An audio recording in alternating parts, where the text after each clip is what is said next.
Hey everybody, this is Dead Winter Dead with another Battlefield 4 video for you.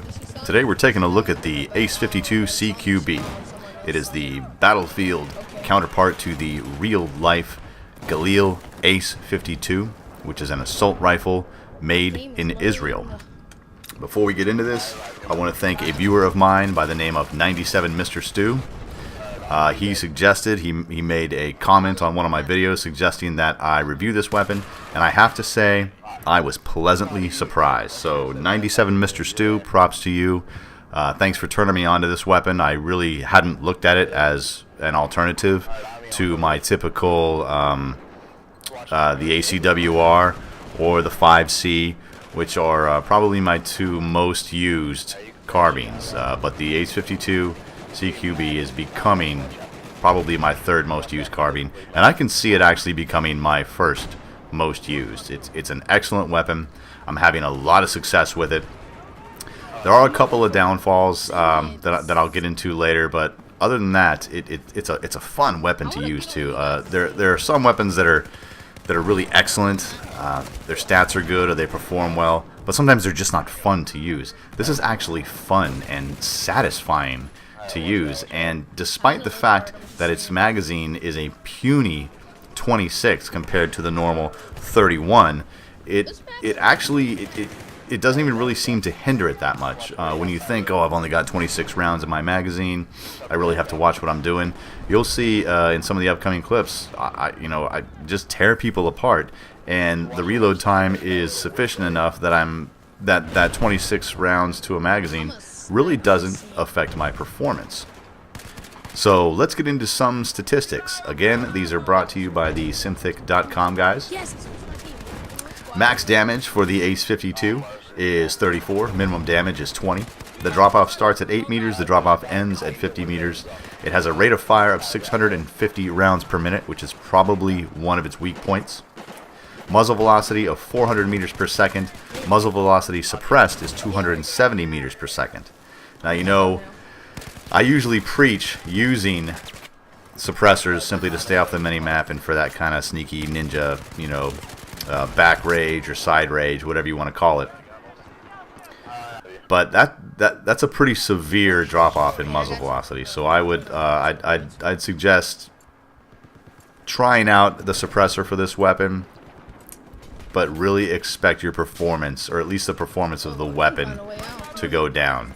As you can see right here, I'm getting some pretty long-range shots. I'm able to shoot through the train cars at various enemies and at least keep them suppressed. We've got a sniper that's trying to snipe at us.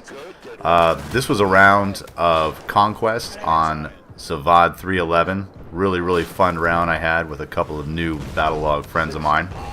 And this was, I believe it was one of my first attempts at actually using the ACE 52.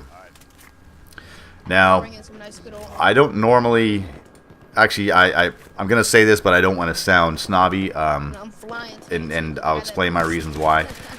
I'm not normally going to take, I guess, requests or suggestions like this, simply because I have a specific play style, and that play style kind of keeps me locked in a box, so to speak.